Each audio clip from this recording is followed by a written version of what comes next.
Olá, tudo bem? Hoje é 1º de julho de 2025. Eu sou o escritor Carlos Araújo, autor deste livro, Um Brinde ao Nada. E este é o programa Pense Comigo, aqui no Estúdio 48 Podcast. Lucas, este é o Lucas Araújo. Tudo bem, pessoal? Tudo bem, Araújo? Conversar com a gente, me ajudar a conversar. Também chamado de Lucas Lorde. Lucas, hoje nós temos novidade aqui. Hoje é um dia histórico, Pense Comigo. Hoje, 1º de julho, antes eu falava que era 1 de julho, 1 de janeiro, mas só que o Araújo falou que o correto é falar primeiro, né, do que 1. Então eu falava errado, porque toda vez que eu falo errado a gramática, o Araújo me corrige, né? Ele fica me censurando. Então, hoje... a gente teve novidade na semana passada, que foi o lançamento do meu livro, A Informação, 9 de agosto, na Livraria Nobel. Sim. E hoje, a novidade é outra. Hoje a novidade é que o programa Pense Comigo agora é ao vivo, ou seja, você pode assistir aí no YouTube ao vivo, agora você pode mandar mensagem no chat aí, você pode colocar aí, perguntar, pode mandar pergunta, pode curtir, compartilhar, e vai ser um programa incrível. Hoje vamos falar de literatura aqui com o convidado Luiz Pierotti, falar sobre literatura, falar sobre toda a história dele. E agora eu vou passar para o Araújo aqui. Agora, Luiz Pierotti, professor, escritor. Como vai? Tudo bem? Está pronto para essa conversa sobre literatura, livros e educação? Estou pronto. Boa tarde para todo mundo. Boa tarde para você, Carlos, para o Lucas, para todo mundo que está assistindo. Inclusive, olha só, cheguei no dia dessa novidade que é o Pense Comigo ao vivo. 1º de julho, que inclusive é o mês do meu aniversário. Então, sim, ó, que legal, hein? Aí sim, hein? Deu certo. Deu certinho a data, mas muito obrigado pelo convite e que a gente consiga conversar bem aqui e se divertir nesse momento. Eu vou aproveitar também e ler o perfil do Luiz Pierotti aqui. Por favor.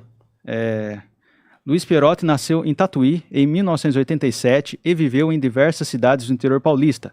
Formado em letras pela... agora o nome difícil aqui, FFLCH, USP, né? USP. Com foco em literatura clássica e lusófona. É autor do livro Contos do Rio Estige, né? Estige, publicado em 2013 pela editora Patuá. Essa editora é boa, hein? Tá. Atuou no coletivo Terceira Margem e participou de projetos ligados ao audiovisual e à educação. Atualmente é professor de língua portuguesa e literatura e segue escrevendo. É isso. Luiz, além desse perfil, quem é você por você mesmo? Olha, é sempre difícil a gente falar de nós mesmos, né? Porque acho que a visão interna, a visão individual é muito plural. Mas se a gente fosse parar para pensar um pouquinho sobre as características que mais nos formam, no meu caso, eu acho que foi sempre uma criança que desde pequena cresceu com gosto por criar. Eu tive, logicamente, uma ajuda, um incentivo, um impulso da minha família, principalmente na parte de leitura, pela minha mãe, pelo meu irmão, que também foi formado, fez letras, na verdade, né? Ele começou a fazer letras, chegou a fazer letras junto comigo. Porém, assim, desde pequeno, eu sabia que eu queria trabalhar com alguma coisa que tivesse a ver com arte. Eu não sabia o quê. Então, eu sempre gostei muito de teatro, sempre gostei muito de cinema. Eu comprava revistas, ia no cinema sozinho. Eu tinha uma prática na época, não sei se vocês se lembram, ia pra lá de 20 e tantos anos atrás, que de quarta-feira o cinema, em alguns shoppings aqui de Sorocaba, era coisa assim, de menos de R$5. De era tarde, bem barato, né? Muito barato. Pagava meia, né? Muito barato. Então, assim, né? Uhum. E daí eu acordava, eu estudava à noite, no ensino médio, acordava perto de meio-dia, porque passava a noite assistindo filme, tomava o café da manhã já lendo ali, ou almoço, né? Que era a mesma coisa pra mim, que acordava meio-dia. Já acordava, comia, vendo no jornal quais eram os filmes que iam passar e ia pro cinema direto, assim, de tarde, sozinho mesmo, e assim por diante. Daí continuei sempre lidando com essa questão de produção, achando que, na verdade, meu grande sonho de adolescente era ser artista plástico. Então, eu passei a minha juventude toda fazendo curso de pintura, de desenho realista, desenho com carvão, essas coisas todas. Desisti no vestibular. Assim, fui fazer a prova da ECA lá na USP. Na hora que eu comecei a desenhar, eu falei, não sei se é isso. Parei, lembro que, inclusive, nesse dia eu voltei para a República do meu irmão, que morava ali perto. e fiz o meu último desenho sério mesmo, que a casa era toda pintada, aquele esquema, né, de república, na parede toda pintada. Eu subi no teto, assim, no encosto do sofá, e no teto eu fiz um desenho grandão no teto. Daí eu falei, não vou mais fazer desenho. Parei, vou fazer outra coisa, que é o que eu realmente faço o tempo todo, o que me move, que na época era leitura. Daí eu falei, então vou ir atrás do que eu vou ter como possibilidade de trabalhar com literatura, que é letras. Prestei para letras, fiz o curso de letras lá na USP, onde eu sempre busquei ir atrás, principalmente desse foco literário de literatura brasileira, literatura portuguesa, literatura clássica, então muito de Grécia, Roma. Fiz a dupla habilitação italiana, então também fui atrás disso. Na faculdade eu fiz o livro, Enquanto o Rio Estige, em 2013 eu estava na faculdade ainda. E daí segui. O livro foi o TCC ou não? Não. Foi um livro você escreveu durante a faculdade? Escrevi durante a faculdade. Na verdade, era o seguinte, eu vou falar isso aqui ao vivo. Eu fiz 4 anos de estágio numa biblioteca. E daí o trabalho que eu tinha era um trabalho muito constante É muito absurdo, né? Onde a gente se mete fazendo estágios na faculdade. Eu fazia estágio na biblioteca de veterinária da USP. E eu era um dos responsáveis por fazer a indexação dos artigos científicos de veterinária. Ou seja, era a tarde inteira lendo artigo científico de veterinária, colocando palavra-chave num site de buscas para os alunos que quisessem. Só que assim, era um trabalho muito mecânico. Então você tinha que parar para dar uma respirada, senão... E nesse meio tempo eu lia 1, 2, 3 artigos, subia uma telinha ali do Word, escrevia um pouquinho. 1, 2, 3, subia outra ali. Então esse livro foi escrito entre os intervalos do trabalho do meu estágio e em casa, em madrugada e assim por diante, num período meio complicado aí que eu tava psicologicamente, digamos, né? Mas foi mais ou menos isso aí. Como é que foi esse processo que você descreveu de artista plástico para escrita? Essa mudança, você contando assim, parece que é uma coisa automática, mas eu imagino que com certeza é uma coisa sofrida, assim, pensada e repensada e sofrida também. Como é que foi essa transição? Eu acho que talvez a gente seja muito acostumado, ou eu era muito acostumado a pensar as coisas muito visualmente, né? Então, tanto no cinema, inclusive eu acho que a junção dessas duas coisas, depois eu entrelaço isso no papo, fez com que eu fosse trabalhar com audiovisual depois. Mas eu gostava de arte, gostava de criação, a leitura sempre me acompanhou. Só que talvez eu não me colocasse no papel de autor. Não, talvez por ser algo difícil, dentro de uma ideia que não é difícil de fato, né? A gente trabalhando consegue fazer. Mas não é alguma coisa que é tão incentivada assim, ou parece um caminho viável você escrever, simplesmente. É abstrato demais. A gente vive num mundo tão material, tão físico, que essa abstração parece algo inalcançável. Então eu, desde novo, lia lá os livros da editora Vagalume, depois passei a pegar algumas edições de livros que saíam nas bancas, com clássicos. Então, Tom Sawyer saiu, tinha os livros da Ilíada, da Odisseia, do Homero, Cervantes e tantos outros, Dante saiu nessa época também. Comecei a ler, inclusive, com um amigo meu, que a gente mantém os nossos contatos literários até hoje. E isso era algo que me movia como interesse. Só que eu achava que o meu papel de produção tinha que ser algo mais material. Então eu desenhava, fazia esse processo, também influenciado pelo meu irmão, que também desenhava. Porém, não era o meu tipo de linguagem. E eu acho que não era meu tipo de linguagem, não sei explicar exatamente o motivo, que até hoje eu não entendi qual seja, mas talvez por um aspecto que tem a ver com um tanto de ansiedade. A escrita, ela é algo que flui muito bem para mim. Eu sento, tenho meu tempo, escrevo. Às vezes a escrita é rápida, às vezes a escrita é devagar. Quando eu pegava e tentava transportar essa subjetividade para o papel, eu tinha que ser muito detalhista. E às vezes eu via um trabalho muito pequeno que eu ia sombreando e durava muito tempo, não dava. Parava, cansava. Então, e a escrita também é o lugar onde você, acredito que acha que se encontrou, assim. Com certeza. Eu acho que eu consegui transpassar mais coisas do meu subconsciente, das minhas ideias, das minhas ideologias, da minha forma de ver o mundo, em algo literário. Você conseguia se expressar mais, né? Muito mais a fundo, eu acho. E eu acho que, assim, é uma zona de conforto para mim a linguagem escrita, né? eu acho que eu consegui, no meu caso, transportar as ideias de uma maneira verbal muito melhor do que não verbal, no meu caso. Talvez até por isso que eu tenho um pouco mais de dificuldade com a poesia do que com a prosa. Porque a poesia, ela sai do aspecto puramente verbal para um mundo muito distante do não verbal, eu gosto de narrativa, eu gosto de transcrever, de descrever, mesmo que somando as coisas, num aspecto um pouco mais fechadinho, assim. E a poesia pode ser personificada até como não escrita, né? Também. Como sim, visual. também. Se Existe for a parar pra poesia pensar, visual. Alguns tipos de poesia contemporânea, né? A gente vai ver elas vão para esse caráter de só visual. Depois do construtivismo e tudo mais, tem esse aspecto mesmo. Eu tenho uma dúvida, assim, uma pergunta de leigo, assim, qual que é a diferença de poesia e prosa? A poesia, ela vai ser... na verdade é o seguinte, vamos começar destoando duas coisas aqui que parece que existe muita confusão. Poesia é diferente de poema, né? O poema é o trabalho do poeta. Quando você olha para um papel que tem versos, estrofes, rimas, escrito, isso é um poema, né? A prosa, ela vai ser um aspecto de linguagem corrente, em parágrafos e não em estrofes, mais preocupado com a forma como você vai transcrever a mensagem e o conteúdo do que com a pura emoção. Existe, logicamente, não vamos ser simplistas de falar que poesia é só emoção, não, tem muita coisa aí.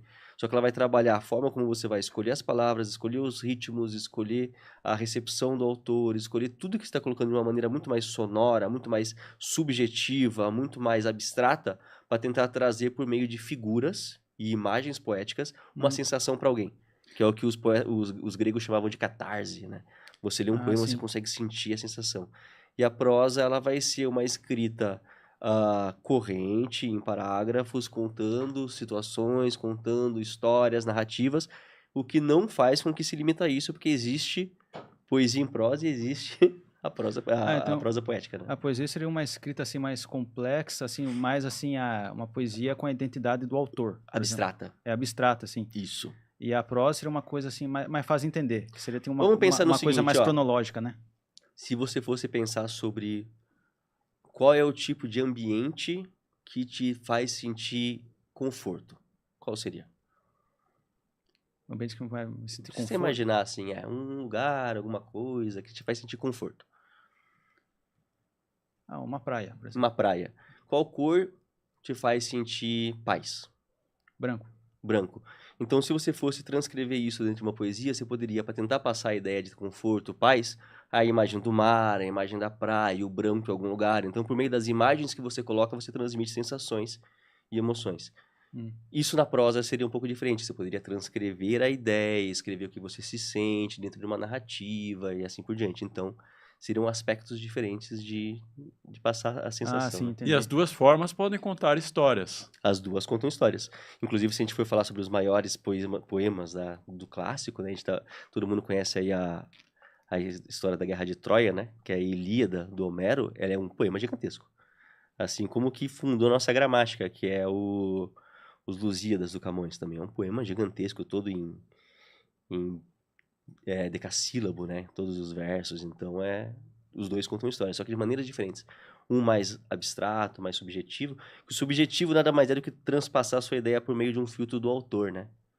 Você passa pelo filtro do autor e depois joga. E a prosa é um pouco mais descritiva. Seria mais ou menos isso. Quando eu disse que as duas formas contam histórias, eu lembrei do poema de Domingo no Parque, cantado na voz do Gilberto Gil, que conta uma história de amor, de triângulo amoroso, que termina em tragédia. É verdade. Inclusive, isso é muito interessante porque, falando sobre aceitação, porque assim, prosa as pessoas têm um costume, uma facilidade maior, né?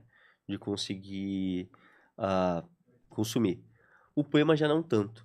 Porém, quando a gente pega para ver as classificações dos tipos de poema que existem, a gente tem lá elegia, ode, soneto. Um dos tipos de poema transcritos é canção. Se a gente for parar para pensar, toda música, toda canção, nada mais é do que um poema musicado, um instrumento atrás.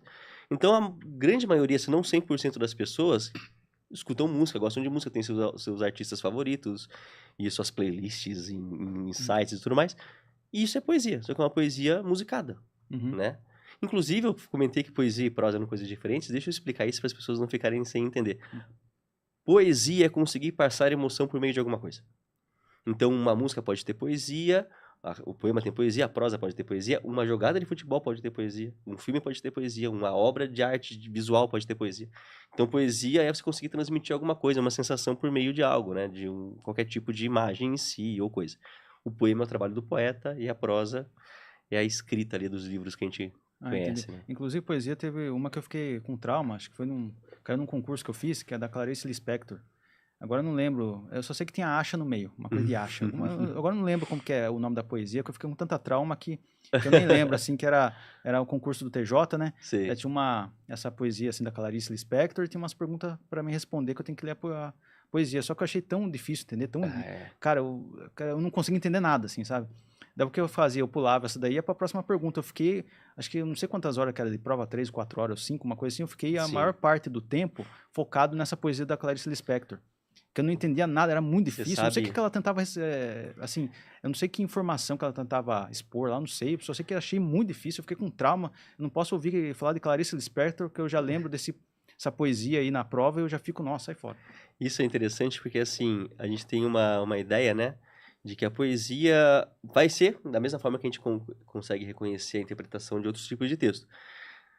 Porém, às vezes é muito trabalhoso, porque é muito enigmático, muito hermético o que é escrito. Eu lembro que na faculdade eu fiz um trabalho sobre um soneto do Álvares de Azevedo.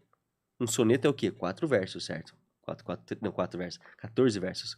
4, 4, 3, 3. 2 quartetos, 2 tercetos. Para fazer esse trabalho, eu acho que eu li pelo menos umas 32 vezes esse soneto. E tem uma outra coisa que eu lembro que foi importante, que me foi dito na faculdade por um professor chamado Alcides Vilaça, que é especialista em Drummond e Manuel Bandeira, que ele comentou que poema não é feito para se ler em silêncio. E daí na prova isso ficou complicado. Um poema, para você conseguir compreender ele na totalidade, você tem que ler em voz alta. Porque ele foi pensado na sua escrita para ser lido em voz alta. Porque tem musicalidade, tem sonoridade de várias coisas, tem a forma como você consegue entender cada palavra. Às vezes você vai ter, por exemplo, sílabas que são oclusivas, assim, né? Que são aquelas sílabas que parecem sons de T, D, essa coisa assim. E você imagina uma imagem poética de um exército marchando. Você vai usar esse tipo de palavra que tem esse som, porque vai parecer com uma marcha o som dele. Ou se quiser falar alguma coisa que está se esgueirando por aí, você vai usar uma sibilante, que é tipo o S, o X, que ele vai dar o som de algo, né, rastejando. Então a poesia é feita para ser lida em voz alta. Então, às vezes a gente não sabe disso, e numa prova complica ainda mais, que você vai ter que ir lá em silêncio para não atrapalhar os outros. É ler muitas vezes, às vezes, para conseguir compreender o que está sendo dito ali. Não que você compreender vai ter a ver também com 100% com o que o autor quis escrever, porque está dentro da subjetividade de cada um, né? A obra de arte é aquela coisa que ela se completa quando alguém consome ela. Porém, existe mais de um possível significado, porque ela vai entrar dentro de uma abstração pessoal. Então, a partir do momento que o autor a cria e lança, o resultado final não depende mais de você. Pode criar outros significados e outras interpretações, né? Sim.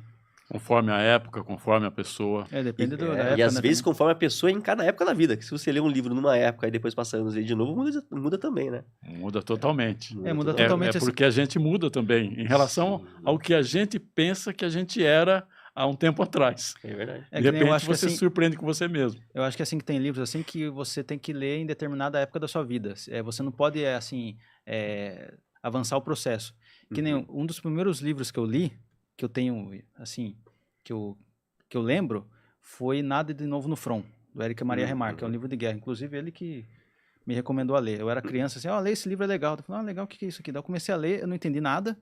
Eu não sabia nada, porque cabeça de criança, né? Sim. Então, não era um livro que eu estava preparado para ler naquele momento. Cabeça de criança, sabia que era a Primeira Guerra Mundial, não sabia que era trincheira, baioneta, não sabia, né? E ele que me recomendou, não sei o que deu na cabeça dele, né? Achando, nossa, você vai entender esse livro, eu era criança. Porque era um ótimo livro. Era um ótimo livro, mas só que a minha cabeça de criança nunca ia entender aquele livro.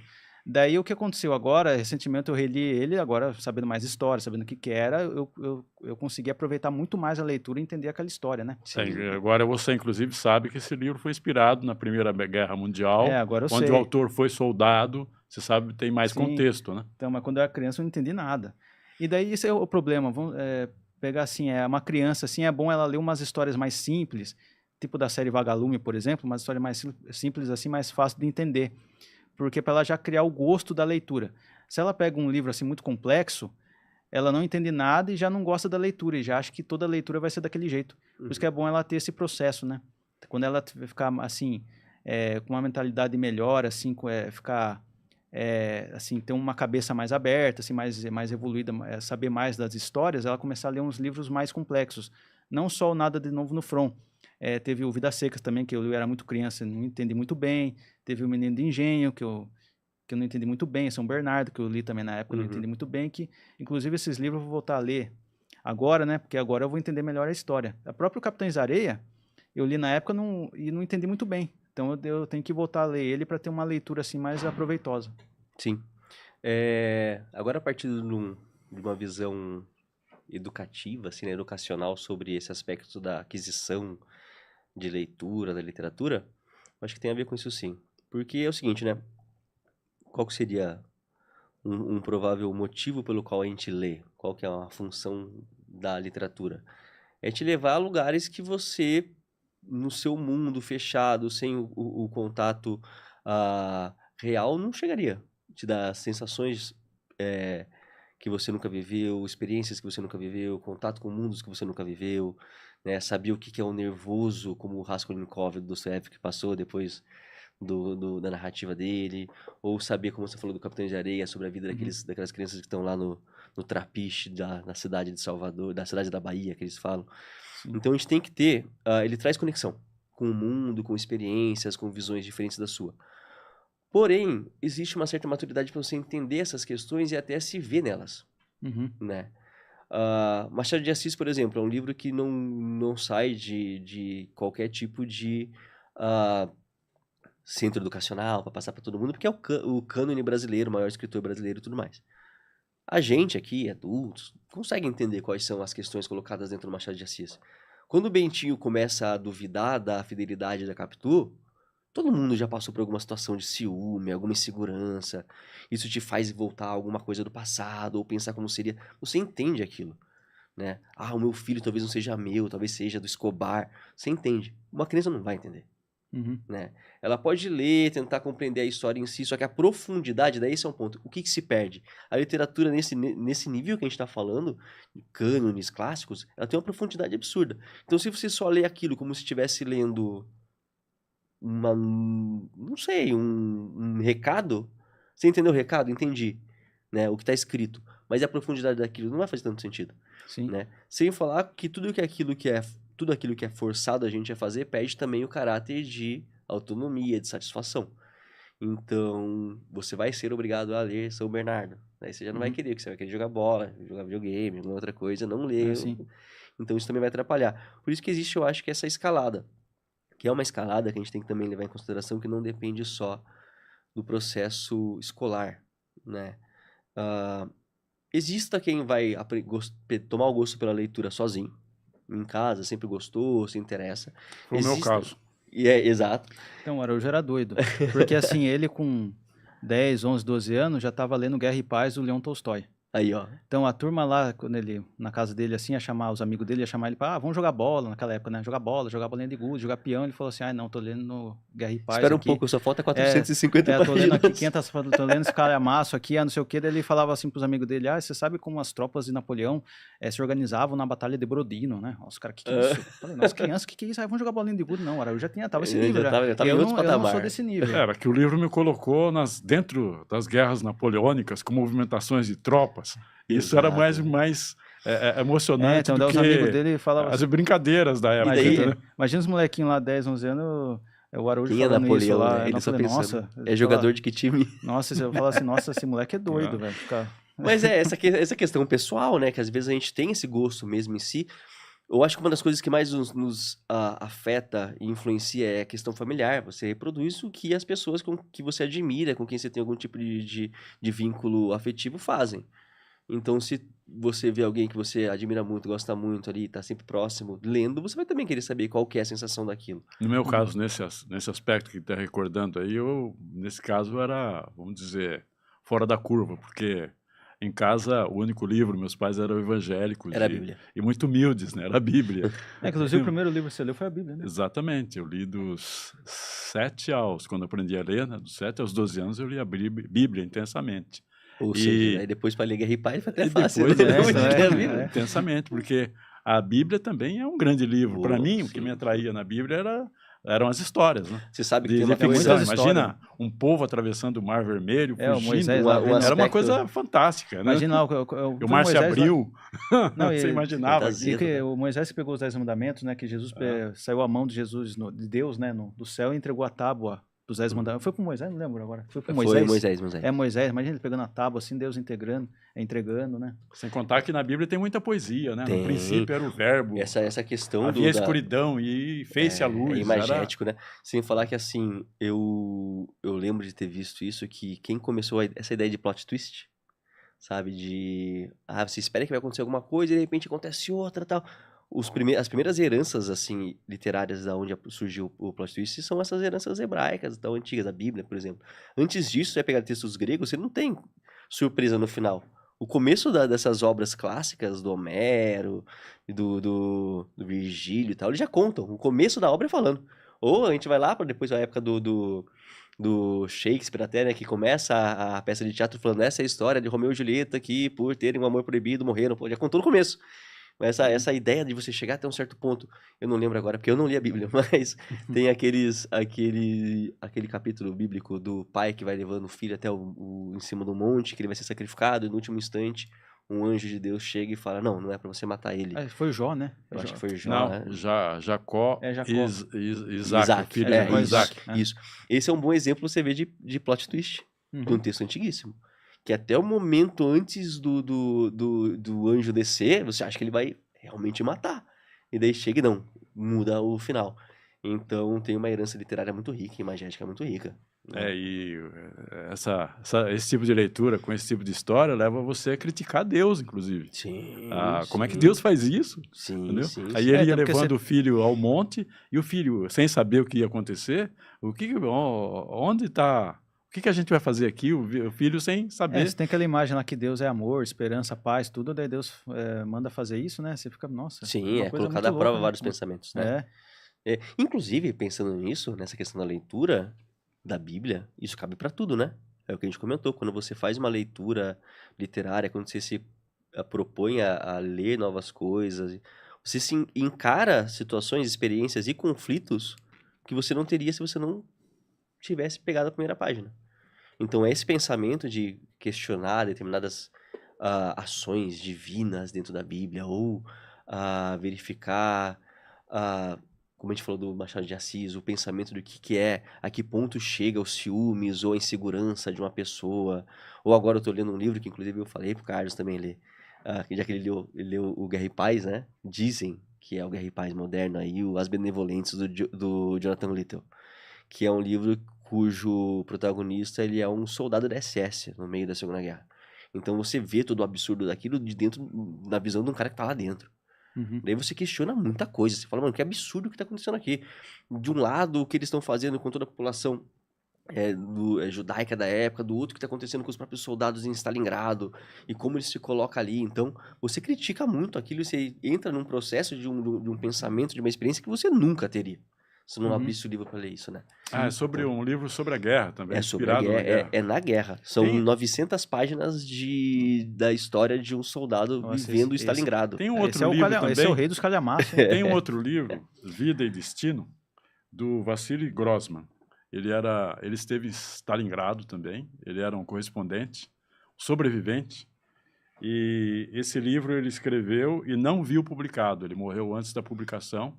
Esse livro, pelo governo soviético, ele foi sequestrado. O próprio livro tem uma história, assim. E é um calhamaço também.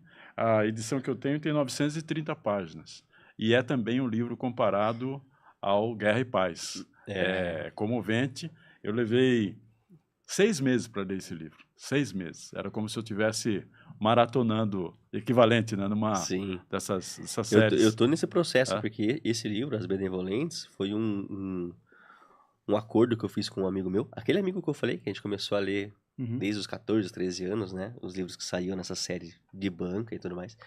Que eu tava lendo vários livros curtinhos por semana, eu sempre pegava um livro de contos e um livro de alguma peça de dramaturgia e ia lendo eles.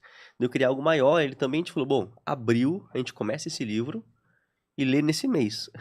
Jamais, né? Aí começamos a abril, a gente tá em julho já. E eu tô ali no meio do livro, então vamos ver até que ponto chega. É como vamos supor, você subiu uma montanha, um livro desse, subir um pico, né, que demora, o processo E é bom demorar, longo, né? mas Porque como subir uma montanha, você tem que parar um pouquinho no caminho para ver a vista, e né? ao mesmo Então, você tem tempo, que... e ao mesmo tempo é desafiante e prazeroso também. Sim, sim. Né? Desafiante e prazeroso. É verdade. Só para completar sobre uma recordação da infância, só que diferentemente de muita gente que tenta ler, começa a ler na infância, eu encontrei pessoas que me desmotivaram.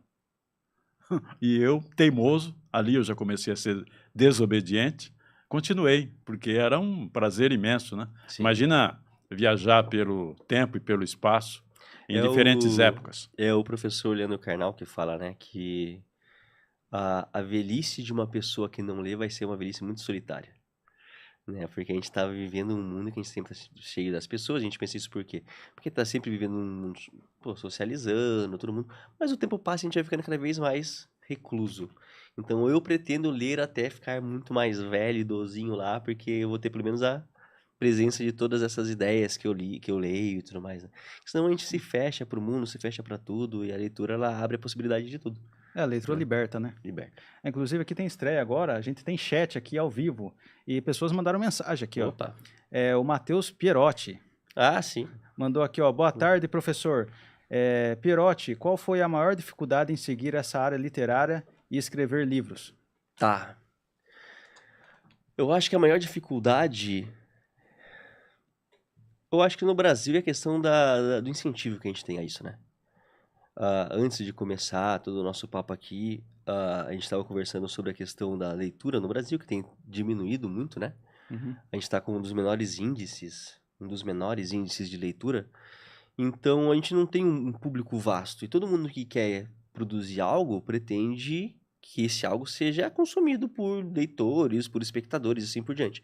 Então, quando você não tem esse incentivo e você não tem leitores, você pode cair na armadilha de achar que é um caminho sem resultado. Ah, sim. Né? Então, é necessário que você confie no processo e além disso, faça isso por gosto. É transformar... na verdade, também perceber o que você pretende com a literatura. Se for só fazer sucesso no Brasil e no mundo, até acabou, né? E nem comece. Né? Se a escrita é um processo que tem a ver com a sua forma de ser, você precisa colocar isso para fora, você precisa se expressar, você tem ideias que você quer falar para as pessoas, e daí vai ser sempre um processo prazeroso. E daí todo o resultado do que você escrever vai ser sempre muito benéfico. E para quem tem essa vontade, o meu conselho é faça. Porque nada mais maravilhoso do que um trabalho terminado, né? Sim. Quando você acaba o seu livro, acaba a sua história, você vê ele completo, parece que um peso gigantesco nas suas costas, assim, você se sente, por poucos minutos que seja, você se sente em paz, é o nirvana ali. Você fala, nossa, acabei a minha história. Acho que é um dos melhores momentos, assim, para um escritor, né? Até que vem aquela chama de preciso fazer outro. Daí você começa o processo de novo. Mas é muito bom. Sim. Tem mais? Continuando aqui, obrigado, Matheus Pierotti, pela audiência. Guilherme da Silva mandou aqui, Luiz manda muito. E tem aqui a Brenda Borges também, conhece? Conheço, minha esposa. Sim. Marina e eu estamos assistindo. Obrigado, Brenda, pela audiência. Obrigado, Guilherme da Silva, pela audiência. Obrigado, Marina. Quem ainda não comentou, se quiser mandar pergunta aqui pro Luiz, para mim também, ou para Araújo, comenta aí no chat aí, deixa o like, deixa o coraçãozinho aí, ajuda a engajar. Obrigado pela audiência. Uma questão que, pegando a deixa que você comentou, hoje você tem uma vasta experiência de sala de aula como professor de literatura e língua portuguesa. Como é ensinar ou incentivar o aluno a ler? Com que obstáculos que obstáculos aparecem e que você tenta transpor para que o aluno leia ou leia mais, tomando por base muitos que já leem? Tá. Eu acho que dentro desse processo da minha área, né, pensando em língua portuguesa, literatura, redação, a literatura é o mais difícil. É o mais desafiador porque, de fato, precisa de um movimento de ação desse aluno para que ele queira ler, para que ele se esforce na leitura e muitas vezes continue nesse esforço. Por quê? A gente sabe que não importa quantos anos a gente vai ter, 16, 17, 20, 30, 40, 50, 60, vão ter livros que vão ser desafios na hora da leitura, no início e tudo mais. Então a gente precisa ter esse movimento de esforço e de perpetuar essa vontade até o final. Mas qual que, para mim, assim, é o maior desafio para além disso até? É a forma como o mundo funciona hoje em dia.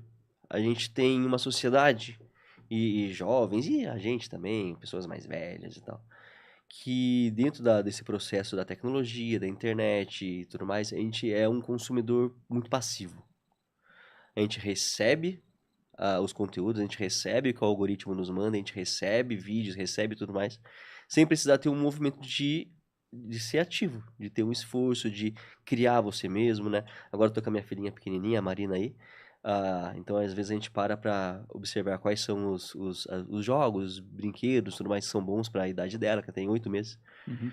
E a gente percebe que, assim, já existe todo um movimento que fala sobre você tentar evitar brinquedos, jogos que são muito cheios de luzes, muito cheios de som, muito cheios de histórias prontas. Por quê? Porque vai te transformar em um consumidor passivo.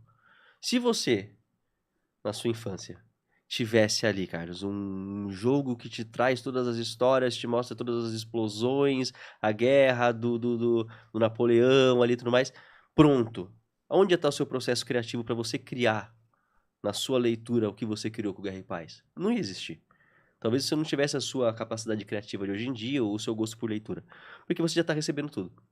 Então, eu acho que isso é o que pega, porque você está tentando trazer uma obra para eles que vai ser muito edificante, vai ser muito capaz de desenvolver muita coisa. Porém, a forma como a sociedade existe, né, como ela consome as coisas hoje em dia, tem a ver só com você esperar que a informação e que o resultado e que o produto chegue pronto. E a leitura é você que cria. As pessoas estão perdendo a criatividade.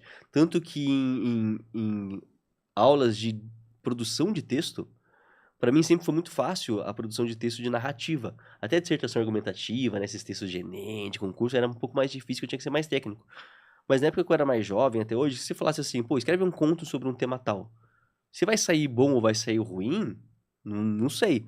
Mas eu vou conseguir na hora. Eu vou falar, pô, legal, vamos lá, vou pensar uma história, pensar um personagem. E você percebe que muitos alunos hoje em dia não têm a capacidade de criar uma narrativa. Você fala, imagina uma história. Não sei. Por que não sabe? Porque não cria. Porque tudo tá criado. Tá tudo criado. Tá tudo pronto. Tá tudo pronto. Então a gente não tem mais essa questão de você ser o protagonista da sua história, do seu processo criativo, da sua brincadeira. Tudo já vem. Então eu acho que daí na questão educacional, o desafio tem que ser transformado de uma maneira a tentar criar uma dinâmica no meio dessa leitura que puxa o aluno de uma maneira a querer ouvir a continuidade dessa história. A leitura também é um processo que desenvolve a criatividade. Sim. E, em consequência, desenvolvendo a criatividade, você entra numa outra, para citar uma palavra atual, outra vibe, que é outro processo, que é o de transformação. Você criou, transforma na medida em que você vai criar uma outra coisa. E nessa criatividade, você também desenvolve a sua capacidade de autonomia. Veja quantos processos você vai alcançando para melhorar como a sua capacidade de leitura, que era a leitura propriamente dita, mas agora passa a ser uma leitura de mundo, que leva ao pensamento crítico a partir do conhecimento acumulado nessas etapas de leitura. Exatamente. Olha que processo é uma linha longo. Que conduz tudo junto, né? Exatamente. Ela é muito... Eu estou falando isso para que muita gente, e o mundo assim hoje, né, leva à praticidade. Eu vou ler livros e qual que é a vantagem disso? Qual que é a vantagem? O que vai me ajudar? Eu digo para as pessoas, para muita gente, mesmo que você pense que não lê, você lê o tempo todo. A começar, hoje, nas redes sociais, você está lendo o tempo todo, seja o visual, seja texto escrito. Você vai também na sua atividade pessoal, você vai atravessar uma rua.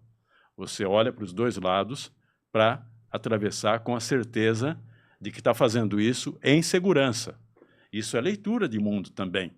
Ou seja, a leitura, ela está no texto, mas ela está na vida, no cotidiano, nos seus gestos até e nas ações.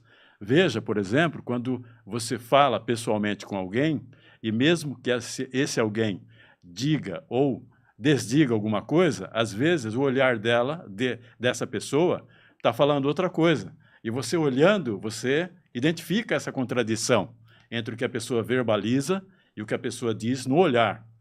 Também é leitura. Veja quantas formas de leitura existem. E essas formas de leitura você vai encontrar lendo uma história também. Veja a vastidão de aprendizado que a leitura te leva.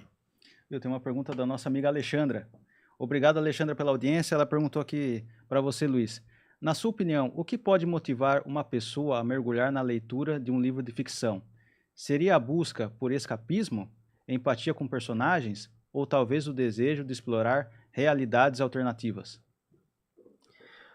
Olha, sendo geral, assim, eu não sei se eu consigo dizer o que leva cada um, porque no final das contas eu acho que tudo isso ao mesmo tempo, né? Muitas vezes a leitura é um lugar confortável. Então, quando você chega em casa, pega seu livro, você foge dos problemas do mundo, você esquece um pouco o seu trabalho, você esquece um pouco os seus estudos, você consegue se aprofundar dentro de uma história que vai te dar um conforto ali, então acaba sendo um processo de escapismo, digamos assim. Não um escapismo de modo negativo, pra gente dizer, mas você desligar um pouco a cabeça dos problemas cotidianos. Muitas vezes você na verdade não começa, mas permanece uma leitura ou até o consumo de outra obra artística, como um filme, uma série, por conta da sua proximidade, da sua identificação com o personagem.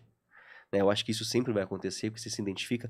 Na verdade, uma coisa que eu costumo falar é que todo o processo de leitura, ele é um exercício de crítica e de autocrítica. Porque quando você vê um personagem, você pode se sentir próximo dele, se sentir familiarizado com ele. E isso é um exercício de autocrítica, porque né, o que ele faz diz a respeito ao que você pensa. Ou quando você discorda também. Então, quando você vê um grande vilão na história, ou eu comentei desse livro agora sobre a Segunda Guerra Mundial, você vê o personagem falando e eu fazendo coisas absurdas. Você vira e fala, nossa, isso aqui é completamente horrível, isso é um exercício de autocrítica, porque você está pensando na sua forma do mundo versus a dele, vendo quais são as suas questões, vendo qual é a sua ideologia. Você está pensando em si mesmo também quando você critica a situação do livro de outro personagem. E a exploração da história em si, que eu acho que foi o que me motivou daí. Né? Eu, quando criança, eu comecei a ler pequenininho, né? Como eu comentei, com a influência do meu irmão. Depois, mais velho, com esse amigo meu, lendo já os clássicos. E assim não parou mais. E eu não conseguia observar alguém falar sobre um autor clássico, conhecido, tipo Shakespeare, tipo Dostoiévski, tipo Dante, Petrarca, Hemingway. E alguém falava sobre, nossa, a obra do Hemingway. Daí eu ficava assim, pô, mas o que será que tem nesse cara? Por que será que é tão legal? Né? Por que ele é um clássico? Por que quando a gente fala sobre William Faulkner, as pessoas falam que é tão bom? Pô, preciso ler, preciso saber o que é isso. Então, essa ideia de transformar algo em clássico, algo em canônico, falar que ele é... Isso me fazia querer entender qual que é essa ideia, o que está por trás daquilo. Pegar um livro do Jack Kerouac, que foi um dos que mais me influenciou na vida, eu acho, quando eu li On the Road com uns 17 para 18 anos. Que eu vi aquela história dele viajando nos Estados Unidos, e daí eu comecei a pegar aniversário, ainda jovem lá, meu pai ia perguntar, você quer alguma coisa de aniversário? Eu falei, pô, me dá um dinheiro que eu vou viajar. Nessas aí eu peguei um dinheirinho ali, fui sozinho lá pra Santa Catarina, passei umas semanas lá sozinho viajando, fui pra Minas Gerais, então eu ia viajando por causa que aquele livro me fez ter essa vontade. Então pra mim sempre foi essa investigação do universo que não é o meu, do mundo que pode ser, de uma história diferente, de uma experiência diferente, que até conversa um pouco com o que você disse, Carlos, da questão do qual a vantagem que eu tenho em ler um livro. Que me perturba um pouco essa ideia das pessoas que as pessoas têm hoje em dia, que tudo que você faz tem que ter uma vantagem prática. E normalmente essa vantagem prática é algo que vai te fazer ganhar alguma coisa material. A vida, no meu ponto de vista, ela é para você sentir, experimentar, viver e conseguir tirar o máximo proveito das coisas que são apresentadas para você como experiência. E ler é você adquirir experiência, é você viver tudo isso. Então a vantagem é você viver um mundo que não é o seu. Você está vivendo 2 vidas, 3 vidas, 4 vidas, 50 situações não físicas que você pode, né, viver do seu sofá, do seu quarto e assim por diante. E dentro do que eu falei, o livro On the Road, Pé na Estrada, do mestre Jack Kerouac, foi transformador para você. Foi. Sim, completamente. Sim, e pegando esse gancho assim, cada história assim, dependendo da pessoa que lê, cada história pode ter várias versões diferentes. Você pega uma história assim que o autor não dá as características físicas do personagem. Então cada leitor pode imaginar aquele personagem da maneira que ele acha, entendeu? Então pode ter uma versão desse personagem, assim, ter várias versões desse mesmo personagem, dependendo de como o leitor imagina ele, se o autor não dá as características físicas no livro, né? Sim, o que é uma saída ótima para você se aproximar mais ainda dele, né? Sim, Quando você não fecha tem tanto... várias versões da história.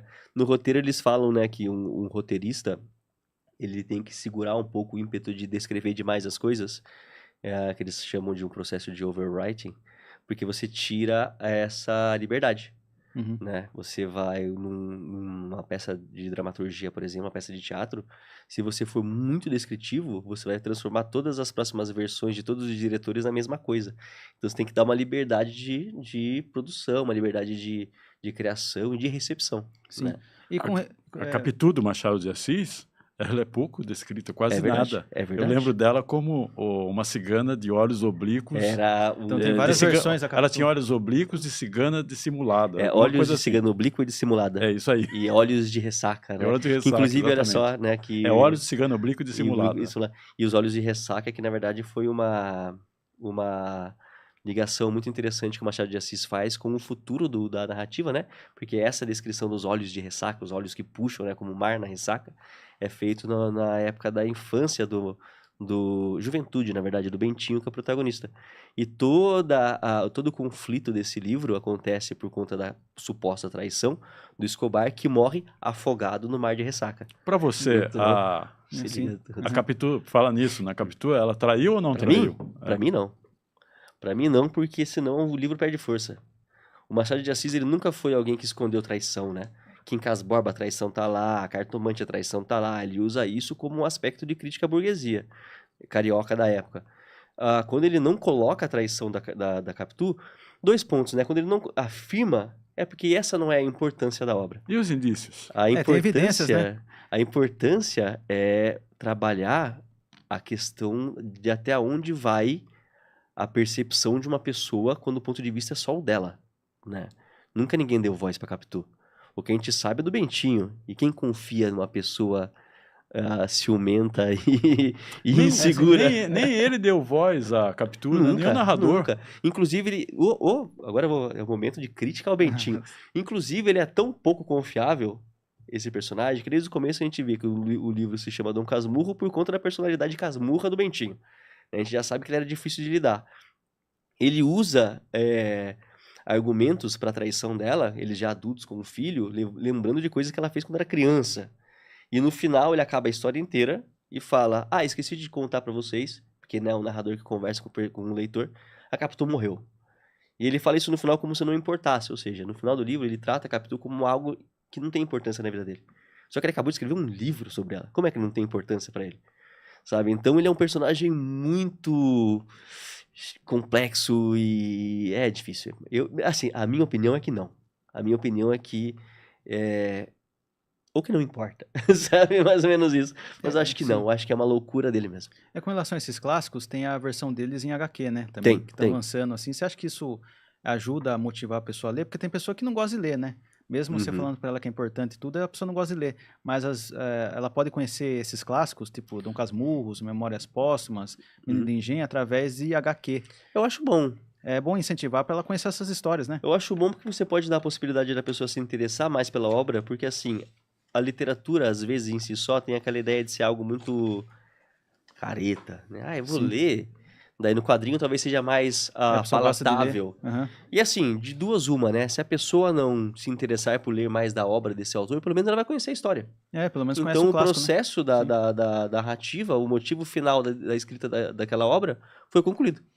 Quem sabe ela gosta da HQ e se interessa em ler daí o livro em si. Sim, ver qualquer diferença, né? Sim, com certeza. Vou fazer uma pergunta difícil. Meu Deus. Qual que é o melhor livro do Machado de Assis? Porque Melhor livro é do difícil Machado de porque Assis. justamente as obras elas são tão, assim, na equivalência literária, tem um sarrafo tão alto assim, né? Na escala literária, que é difícil você estabelecer qualquer... Eu tenho o meu melhor livro que eu vou dizer em seguida. Não diga agora para não me influenciar. Eu acho que eu tenho um livro que eu mais gosto, né? E tem o que eu vejo como que tem mais importância histórica. A maior importância histórica do Machado de Assis, se a gente for ser bem acadêmico, é Memórias Póstumas de Brás Cubas, porque é quem inaugura o realismo no Brasil, né? Agora, o que eu mais gosto é Quincas Borba. Esse é bom, hein? É o que eu mais gosto também. Aí, ó. Mais gosto. Então estamos em comum aí, né? E isso acontece entre o autor com o personagem. Às vezes ele tem uma relação não muito amistosa com o personagem que ele próprio criou. Sim. E tem também, o leitor também cria relações de conexão e de desconexão com os personagens. Sim, a gente, por exemplo, a gente está falando do Bentinho, você sabe que ele é um cara chato, um cara assim com quem você não gostaria de ter uma amizade, não. É um cara muito cheio de preconceitos, né? Cheio de coisas chatas. Quando eu li Quincas Borba, que é dos grandes romances dele, eu acredito que é o menos celebrado. É verdade. Porque os mais celebrados são, numa ordem aí que varia, o Dom Casmurro e Memórias Póstumas, né? Sim. Eu acredito, inclusive, que Memórias Póstumas, literariamente, é o livro superior do Machado de Assis. Porque ele também, assim, levando em conta não só pela história, que traça um painel do século XIX, da segunda metade do século XIX, mas como também ali ele cria uma novidade, assim, que se ele fosse um autor de língua alemã, francesa, inglesa, ele teria um reconhecimento muito maior do que tem hoje. Cânone mundial, né? Ele criou um personagem, um narrador defunto. Entendeu? Um defunto narrador, como ele fala. Acho que foi o primeiro autor que criou isso aí, né? Dessa forma, sim. É o que muitos anos depois, com outra criação, né? Mas faria o Kafka e outros autores no teatro também, o absurdo. Entendeu? Então, foi de uma coragem incrível. Eu acho que o livro assim, dessa importância como obra do Machado de Assis é o Memórias Póstumas. E eu vejo também um certo ponto da crítica comentando que o livro mais maduro dele é o Isaú Jacó, que já é ali pro finalzinho, né? Mas eu concordo que o Quincas Borba é o que mais me pegou pela forma como o personagem é tratado, pela forma como você vê dualidade de um personagem que na cidade pequena era um cara que tirava proveito dos outros, na cidade grande é passado para trás pela burguesia carioca que já era mais sacana ali com ele, do final do personagem e tudo mais. Eu acho tudo isso muito interessante. E, inclusive, o Quincas Borba, você comentou que ele não tem a devida fama, né? De fato, porque até alguns contos do Machado de Assis passam por cima dessa obra. A Cartomante, O Alienista, uma novela, enquanto eles são mais falados do que isso, é verdade. Exatamente. Sim. O chat tá bombando aqui, tem várias perguntas. Opa, vamos lá. O canal da Estrelada falou assim, ele é professor da minha amiga. O canal 7 Vídeo perguntou assim, para quem está começando a escrever, qual a dica mais valiosa que você daria, além de, entre aspas, leia muito? Ler é uma coisa muito importante, só que com certas precauções. Eu acho que a gente já conversou sobre isso uma vez já, cara. Ler é perigoso, inclusive. Porque você pode ser influenciado pelo que você está lendo. A minha maior dica é o seguinte, é o processo. Eu já conversei com algumas pessoas que vêm me falar sobre, tô querendo ler, querendo começar a escrever um livro e tal. Aonde que eu publico, o que eu faço, como que eu consigo alcançar o público? E ele fala assim, não, calma, você nem escreveu a obra. A sua parte importante de escritor é primeiro pensar uma coisa, o que você quer escrever? Qual que é a história que você quer escrever? O que você quer passar para as pessoas? Então, o processo principal é criar a sua obra, pensar em qual é a sua história, como você vai fazer essa história e terminar esse projeto. Então, vamos por blocos.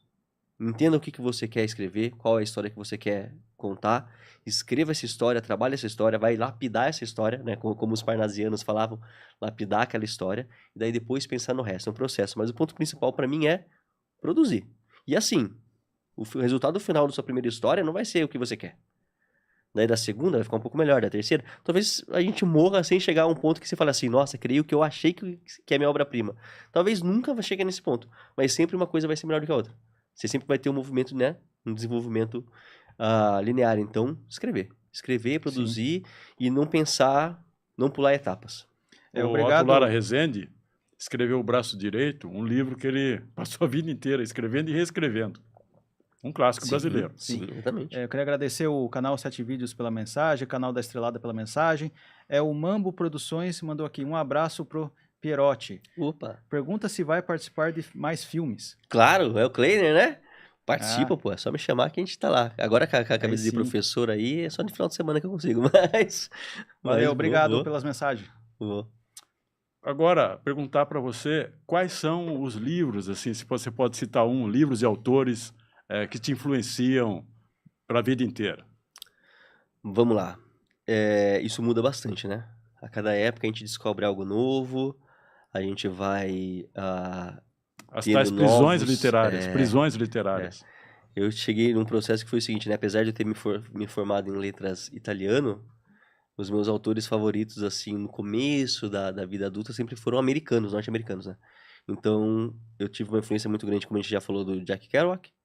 Eu tive uma influência muito grande de Ernest Hemingway, Faulkner, William Faulkner e John Steinbeck, o escritor das Vinhas da Ira, que pra mim é maravilhoso. Porém, nos últimos tempos, eu tenho lido bastante a literatura brasileira com mais força, porque voltar para a origem, né, para o que é nosso. E assim, provavelmente um dos meus escritores favoritos para sempre é o Machado de Assis, que a gente estava comentando agora. Essa de Queiroz, eu sou apaixonado por essa de Queiroz.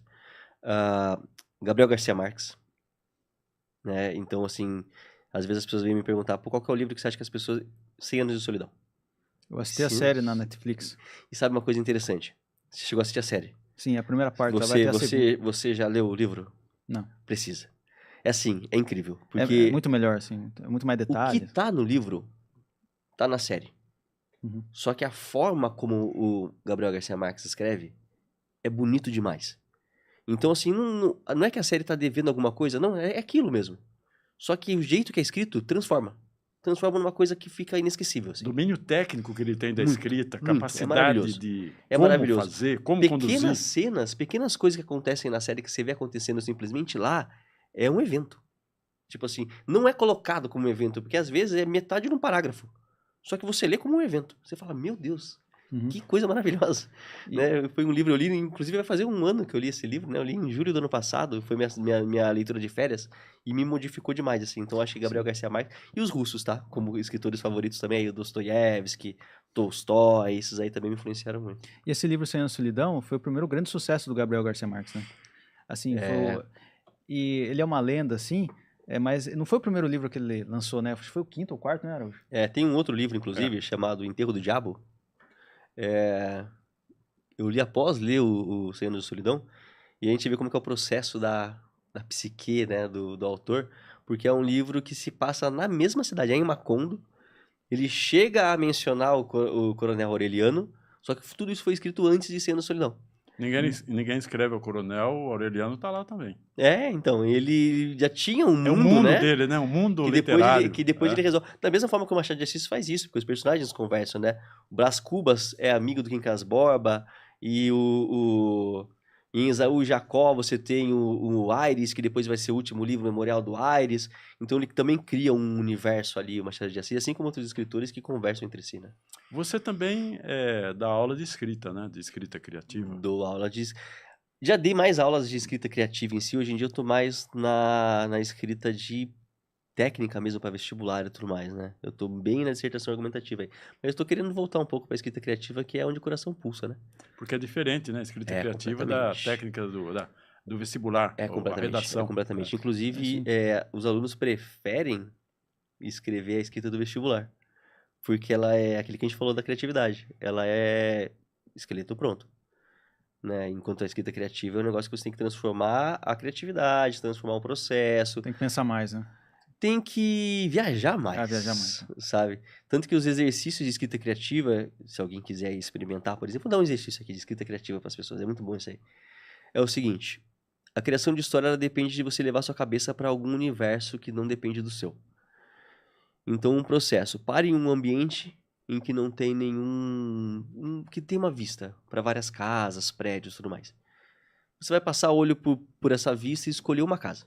Uma janelinha de um prédio, uma casa e observar. Observa um pouco e a partir dali você pensa, quem mora lá, qual é a história dessa pessoa, o que ela está fazendo, quais foram os grandes conflitos, tem alguma coisa muito maravilhosa na vida dessa pessoa, ela passou por algum grande evento, o que ela está enfrentando. Você pensa tudo isso, vai para o papel e escreve rápido. Essa é a ideia. Isso é um processo que você pode ir fazendo de vez em quando que te ajuda a criar uma narrativa, criar uma história do nada, pensar situações diferentes, pensar atmosfera, sabe? Olhar para uma casa e tentar pensar, pô, qual que é a temperatura que tá lá dentro, como que é a pessoa, será que eles estão fazendo alguma coisa, será que tá cheirando café lá dentro, o que que esse café representa para a pessoa, com quem que ela tá falando, tá triste porque tomou um fora, tá feliz porque amanhã vai ter uma promoção no trabalho, e fazendo isso, trabalhar essa iniciativa, né? Transformar você ser o protagonista da criação do mundo, não só receber as ideias. Criar as ideias, né? Sim. Quando acordou, o monstro ainda estava lá. O menor conto do mundo, de Augusto Monterroso. É um bom exemplo de exercício Exatamente. literário também. Então, esse aí é bem curto, mas assim, já parece que tem tanta história, né? Sim, Sendo tão sim, curto, te né? transporta para a possibilidade. Qual Mas em monstro? É quantas ele mesmo? É possibilidades? outro? O que que é a Tem situação? começo, meio e fim, inclusive. Exatamente. Imagina, tem assim, milhões de perguntas só nesse Exatamente. pequeno- Houve o antes, o durante e o depois, E o depois. dessa frase. né? Então. E você fica com o que terá acontecido quando ele acordou e viu o monstro lá. Que é um microconto. Será que ele correu? É um quem será esse microconto que eles monstro? chamam, né? É. E que pra mim é um dos processos mais difíceis, né? Escrever um microconto é muito mais difícil do que escrever um conto.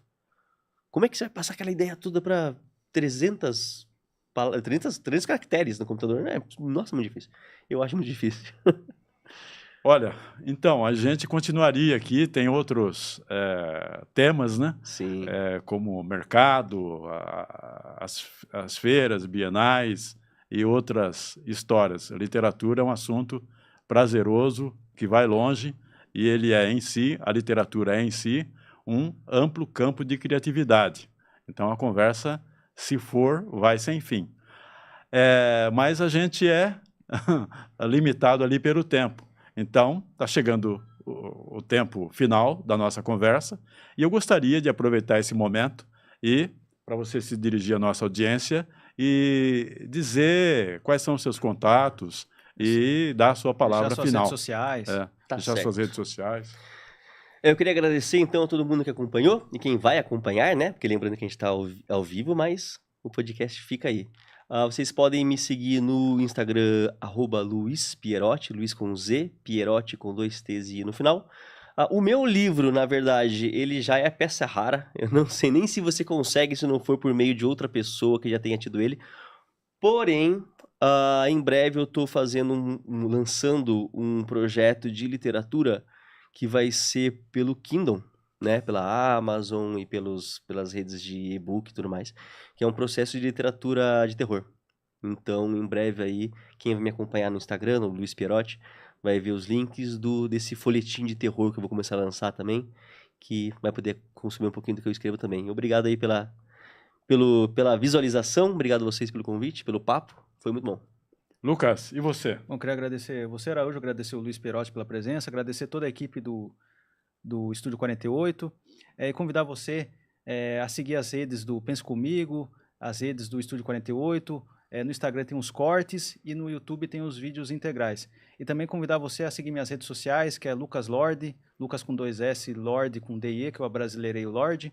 E seguir também o meu TikTok, lá que eu falo de futebol, falo de Corinthians, e no meu YouTube é chamado canal O Sofredor, que eu falo de Corinthians, por isso que é o Sofredor, porque eu sofro pra caramba, porque esse time faz a gente sofrer, né? E vai Corinthians. Então, eu agradeço a todos que mandaram mensagem, é isso aí, uma nova era do Pense Comigo, agora o programa ao vivo, é isso aí, muito obrigado pela sua audiência e até o próximo programa Pense Comigo.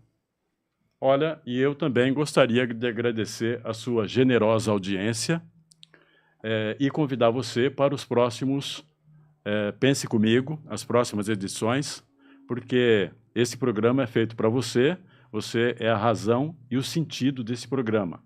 Meu muito obrigado e até a próxima. Valeu, pessoal. Obrigado.